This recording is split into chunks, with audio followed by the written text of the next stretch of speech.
جب اس نے ہاں میں سر ہلایا تو میرے قدموں تلے سے زمین نکل گئی۔ یہ تو پتہ چل گیا تھا کہ وہ کوئی چڑیل نہیں، لیکن لڑکی ہو کر وہ سب کچھ کیوں کر رہی ہے یہ نہیں پتا تھا۔ میں نے اسے کہا کہ تم میرے کوارٹر میں آ جاؤ اور مجھے پوری بات بتاؤ۔ وہ اندر آنے سے گھبرانے لگی۔ میں نے کہا دیکھو تم میری چھوٹی بہن ہو، آ جاؤ اور بس مجھے بتاؤ کہ تم یہ سب کچھ کیوں کرتی ہو۔ وہ اندر آئی اور کھانے کی طرف دیکھنے لگی۔ اسے بہت زیادہ بھوک لگی ہوئی تھی۔ میں نے اسے اپنے حصے کا کھانا کھلا دیا۔ اس سے میرے اوپر تھوڑا سا بھروسہ ہو گیا کہ یہ واقعی اچھا انسان ہے۔ میں نے کہا بتاؤ کیا بات ہے، تمہارے ساتھ کیا ہوا؟ تو اس نے کہا میں انور علی کی بیٹی ہوں۔ یہ وہی انور تھا جو کسی اسکول میں ٹیچر ہے۔ اس نے کہا کہ جی، یہ اس انسان کی بات کر رہی تھی جس کو میں نے سڑک پر دیکھا، جو بہت زیادہ دکھی تھا اور اس کی شکل ابھی تک میری آنکھوں میں آ رہی تھی۔ اس نے کہا جن 4 لوگوں کو تم نے دفنایا وہ ملک کے بیٹے کے دوست تھے، اور ملک کا بیٹا مجھے پسند کرتا تھا، آتے جاتے میرا رستہ روکتا تھا، اس نے کئی دفعہ پیغام بھی بھیجا تھا، لیکن جب مجھے وہ پسند ہی نہیں تھا تو میں اس کو کیا جواب دیتی، اس لیے میں نے انکار کر دیا۔ مجھے نہیں پتا تھا کہ میرے لیے وہ اس قدر پاگل ہو جائے گا، کیونکہ اس کے لیے لڑکیوں کی کمی نہیں تھی۔ وہ یہاں پر زیادہ وقت رہتا بھی نہیں تھا، کبھی کبھی آتا تھا۔ جب آتا تھا اس کے یہی کام ہوتے تھے، کوئی بھی اسے پسند نہیں کرتا تھا۔ اس نے اپنے 4 دوستوں کے ساتھ مل کر مجھے اٹھوا لیا اور سب نے مل کر میری عزت لوٹی اور مجھے جان سے مارنے کی کوشش بھی کی۔ ان کو لگا کہ میں مر گئی ہوں، لیکن میں بچ گئی تھی۔ یہ مجھے اس قبرستان میں پھینک گئے تھے۔ میرے اندر اتنی زندگی باقی نہیں تھی، لیکن بدلے کی آگ ضرور تھی، اس لیے شاید میری جان بچ گئی، اور آہستہ آہستہ وہ چاروں خود ہی مرنے لگے۔ نہ جانے ان کو کس نے مار دیا، یہ مجھے نہیں پتا، لیکن میرا بدلہ کسی اور نے لیا، اس لیے میرے اندر بھی آگ بھری ہوئی تھی، جس کو ختم کرنے کے لیے میں اپنا غصہ ان کی لاش پر نکال دیتی تھی۔ میں اس بات پہ حیران رہ گیا۔ میں نے کہا انہوں نے تمہارے ساتھ برا کیا، لیکن اگر تم نے ان کو نہیں مارا تو پھر کس نے مارا؟ اس نے کہا کہ یہ بات میں بھی نہیں جانتی، ویسے بھی میں کیا کر سکتی، میں کیا کر لیتی، میرے اندر اتنی طاقت نہیں تھی، مجھے پتا تھا کہ میں نہیں کر پاؤں گی، لیکن جس نے بھی کیا اس نے میرا بہت بھلا کیا اور لوگوں کو مار کے میرا بدلہ پورا کر دیا۔ اب آخری شکار رہ گئی، اور مجھے لگتا ہے کہ جس طرح سے یہ سب کچھ ہو رہا ہے وہ بھی ضرور مر جائے گا۔ اس نے کہا کہ میرے بابا یہ جانتے ہیں کہ میں مر گئی ہوں، اس لیے آج کل بہت اداس ہے، ان کے سامنے نہیں جانا چاہتی جب تک کہ میرا بدلہ پورا نہ ہو جائے۔ تبھی وہ انسان اتنا زیادہ پریشان تھا۔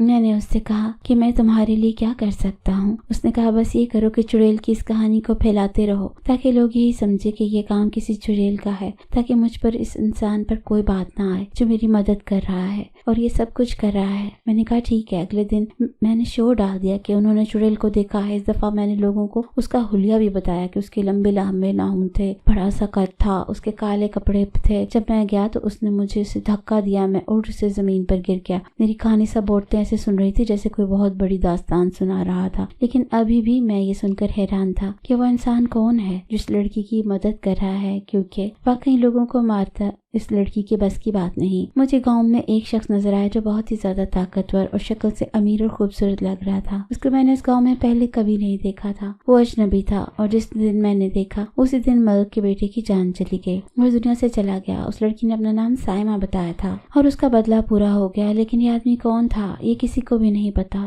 وہ بھی وہاں سے غائب ہو گیا۔ مجھ کو بہت باتیں سنائی گئیں کہ تم کچھ نہیں کر سکتے۔ میں نے کہا میں بھی آپ لوگ کی طرح انسان ہوں، اور گورکن بھی انسان ہوتا ہے، اس سے لڑ نہیں سکتا۔ اگر میں قبرستان میں رہتا ہوں تو اس کا مطلب یہ نہیں کہ میرے اندر کوئی طاقت ہے۔ میں نے ان لوگوں کو یہ کہہ دیا کہ اب چڑیل یہاں نہیں آئے گی۔ میں نے اسے کہتے سنا تھا کہ میرا بدلہ پورا ہو گیا ہے، وہاں سے چلی گئی ہے، کیونکہ مجھے لوگوں کے دماغ سے ڈر نکالنا بھی تھا۔ اس کے بعد واقعی ایسا کچھ نہیں ہوا۔ کافی وقت گزر گیا، لیکن وہ انسان کون تھا جس نے ان سب کو مارا تھا، جبکہ وہ اس لڑکی کو جانتا بھی نہیں تھا؟ اس لڑکی کے باپ کب اس گاؤں سے چلا گیا تھا۔ لڑکی نے کہا کہ جب میں اپنا بدلہ پورا کر لوں گی تو میں اپنے باپ کو اپنے بارے میں بتا دوں گی، اور اس کا اپنے باپ کے علاوہ اس دنیا میں کوئی بھی نہیں تھا، اس لیے شاید وہ لوگ یہاں سے چلے گئے تھے۔ کچھ عرصے کے بعد میں نے اس کے باپ کو اپنے گھر کے باہر کھڑے ہوئے دیکھا۔ میں نے کہا آپ یہاں پر؟ تو لڑکی ان کے ساتھ نہیں تھی۔ اس نے کہا تمہیں سب کچھ پتا ہے نا؟ میں نے کہا جی مجھے پتا ہے۔ اس نے کہا کہ میری بیٹی نے تمہیں سب کچھ بتایا تھا، اور اس نے مجھے بتایا ہے کہ تم نے اس کی مدد بھی کی تھی۔ میں چاہتا ہوں کہ تم میری بیٹی کے ساتھ شادی کر لو اور تم بھی میرے ساتھ چلو۔ میں نے کہا کیا مطلب ہے؟ اس نے کہا اگر تم میری بیٹی سے شادی کرنا چاہتے ہو تو کر لو، کیونکہ تم وہ پہلے انسان ہو جس کو اس کے بارے میں سب کچھ پتا ہے۔ میں نے کہا کہ مجھے کوئی مسئلہ نہیں ہے، میں مردوں میں سے نہیں ہوں، اگر آپ کو منظور ہے تو مجھے واقعی کوئی مسئلہ نہیں ہے، لیکن مجھے